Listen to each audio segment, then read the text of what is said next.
Hello everyone, nubkeks here. Welcome back to Nub Raids, and in today's video I want to talk all about soloing the Minotaur. And don't worry if you're looking at this and going, wait a second, you're soloing here with Ethos. I don't have an Ethos. Don't worry, I'm going to show you several other champions that you can do it with to give you easy access to taking this down. We're also technically, in a sense, not soloing because we are bringing in, of course, a second champion. That is the champion that we're grinding masteries on. In this case, it's Kale. Am I motivated doing this video because I just got the Kale skin? Yeah, maybe slightly. But yeah, as you can see, Ethos ripping through the dungeon in 23 seconds. Let me switch it out. Let me show you a different one. Okay, so actually, let me show you my Ethos build, first of all. Let me show you my Ethos build, then I'll show you the other champion. So Ethos, to do this is pretty gear intensive. This is my Ethos that I actually use to speed farm Nightmare campaign. So he has over 5,000 attack, 208 speed, 100% crit rate, and 276% critical damage. He does have flawless execution for the campaign stuff. I think Helm Smasher would be better for Minotaur. But yeah, this is obviously really intensive. Number one, you'd need an Ethos. Number two, you'd need this level of gear. This is not going to be super useful for that many people. Well, don't worry, there are alternatives. There are very, very good alternatives. So let's throw in the second alternative, which is going to be slower. And this is actually going to be Vizix in very reasonable gear. Let's go. Vizix can solo this as well. Awesome. 9-month login champion. Everyone gets her. She's a fantastic champion. I highly recommend to everyone that you do build her up, especially for, low spend or free to play players. For me, at least on my account, at the time where I was extremely low spend, basically she was key to me to actually being able to do Doom Tower hard, Dark Elf Faction Wars. She was just an absolute game changer for my account. One of my favorite champions, Vizix. But as you can see, she is ripping through these waves really quickly. Why? Because she's got 2 AoE attacks on really short cooldowns. 2 3-turn CD AoE attacks, which is going to help her kill stuff quickly. She has no healing on either. She's got no gear to heal her. She's just going to keep herself alive with the shield, basically, is what she's going to do. The shield's going to keep her in this, which is pretty funky, right? Pretty fun. So there you go. Vizix, she's doing it as well. Why are we doing this, though? Let me answer that question. What is the point of doing the Minotaur with as few champions as possible? Well, the way that it works is that when you run anything that gives experience in this game, it will split the experience equally amongst the number of champions that you bring. Okay? It will split the experience equally amongst the number of champions that you bring. So, in this case, where I have Vizix, who soloed it in about 1 minute 20, 1 minute 22, she soloed it no problem, and Kale, the experience, I've got 2 champions, is split 50-50. So 50% of the experience is going to waste, but Kale is getting 50% of the total experience dropped by the dungeon. If we were to come in and I was to have a 4-person team, imagine I had 4 level 60 legendaries to clear it out, and we'd be getting like a faster time, of course. 80% of the experience would go to them, and 20% would go to Kale, or whoever it is that you're getting masteries on, so they would get far less. So you're losing out on a lot of experience if you do it like that, 4 with 1. Of course, the best way to do it is the more of these champions that you are masterying at the same time, the better it is. So if, for example, I had 4 champions here that I wanted masteries on, in that case, 20% of the experience would be going to Vizix, which would be wasted, but 80% of all that experience would be going to those other champions. This is a relatively small amount of experience, guys. It's a relatively small amount of experience, but it does add up over time. I find it too much of a hassle to bring in 4 champs at once. I like to bring in just 2. I usually bring in 1 to 2 champions to master at a time, and it gets them some nice experience. And typically what I do is I'll use that XP to level them from 5-star level 1 up to 5-star level 50, which will get them most of their masteries. Then I rank them up and ascend them and stuff during CVC. It's usually what I do. I'll book them out then as well, finish off a little bit of their masteries, and then I can use brews to level them up during CVC if I want to, or during a champion training event if you want to. And that can be a really effective way to do it. Alternatively, you can, again, get them some masteries on the way to 50 and then get them some masteries on the way to 60. You need tons of XP to get to 60, so it works out really well. Let me show you the gear here on Vizix, and you'll see it's really nothing crazy. Considering she's the 9-month login champion, we have her at good speed, 230, but 85% crit rate, not 100%, 123% crit damage. She obviously has tons of accuracy for, you know, Minotaur 15, you want about 200 accuracy. I maybe even less. I'm actually not even 100% sure, to be honest. Not much needed anyway. 4k defense, 50k HP. Yeah, as you saw, she came nowhere close to dying, so she could get away with less stats than this as well. But this is my gear. It's maybe slightly upgraded from what I initially geared her in. But she is, for the most part, you know, in 5-star gear, or rare gear as well. We got some rare 6-star accessories. This is pretty much the gear I put her in back when I got her about 9 months into the game. Maybe about 10 months in by the time I was able to book her out and actually use her properly.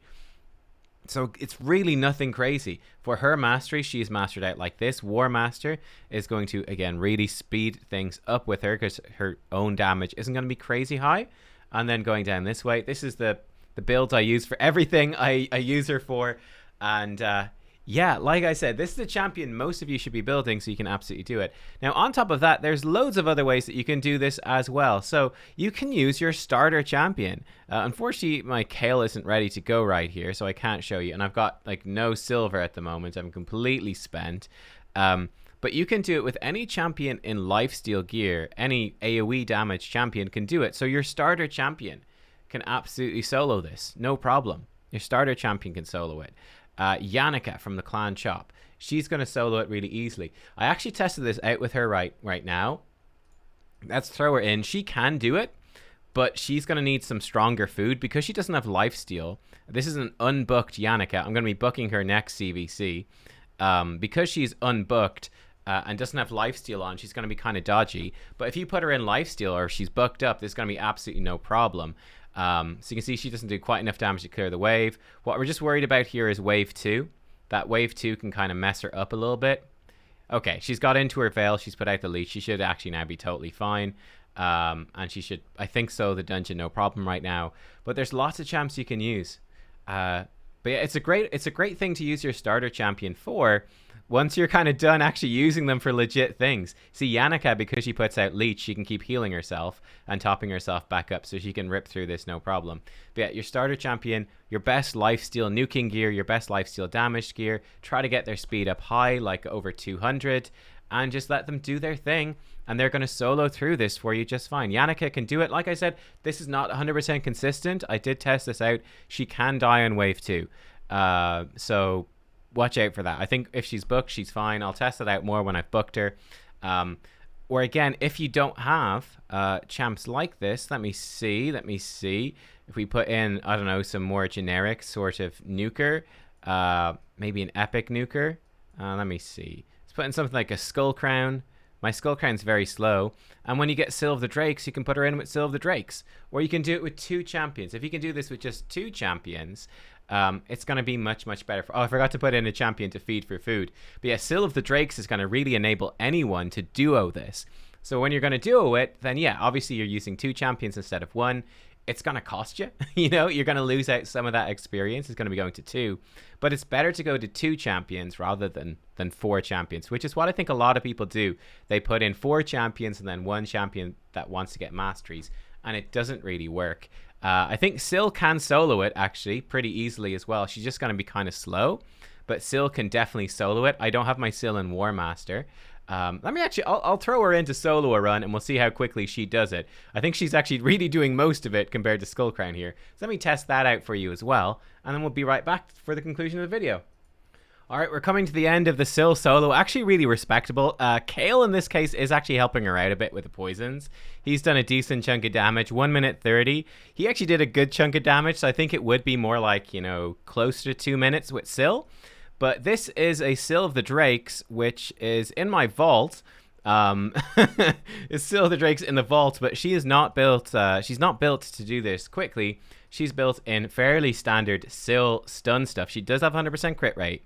She does have pretty good defense as well, good speed. The advantage of Scyl is that she's healing herself every time she takes a turn, plus with increased speed, so it's very consistent. Oh, she does, excuse me, my Scyl does, I forgot I changed her. She does have War Master, which is going to, yeah, speed it up. It'll be significantly slower then without War Master.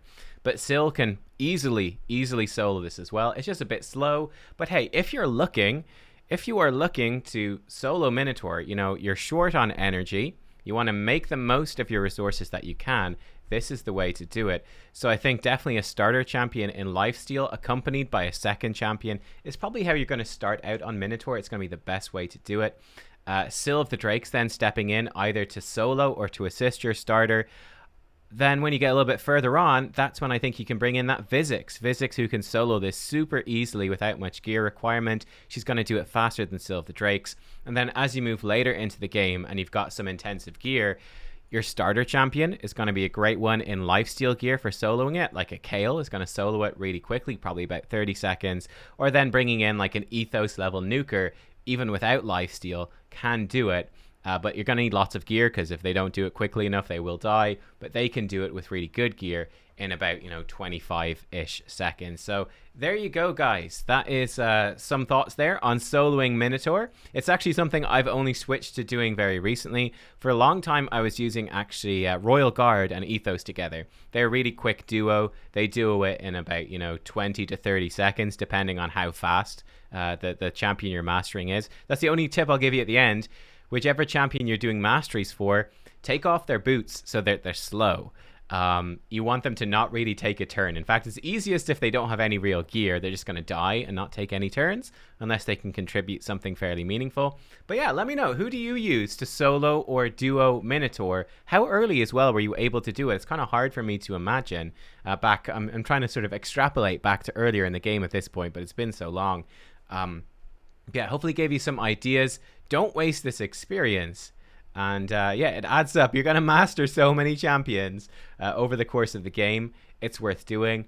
Oh, actually, I should also mention, because people might not know, but buying masteries versus grinding them. To buy masteries costs 800 gems to unlock them all. To go and grind it out like this, it's going to cost you roughly about, I think, 640. So you're going to save 160 gems. You're going to save 4 energy refills worth of gems by doing it manually like this. And you're going to get a ton of XP for this champion at the same time. And you're going to build up a little bit of silver as well. So it all adds up. If you're trying to be efficient and you're able to click and you've got the time, it's much, much better to do this manually. If you're a spender and if you're spending money and you don't care, then buying the masteries is the way to go. Guys, thank you for watching. I hope that you enjoyed, and I will see you all next time. Bye-bye.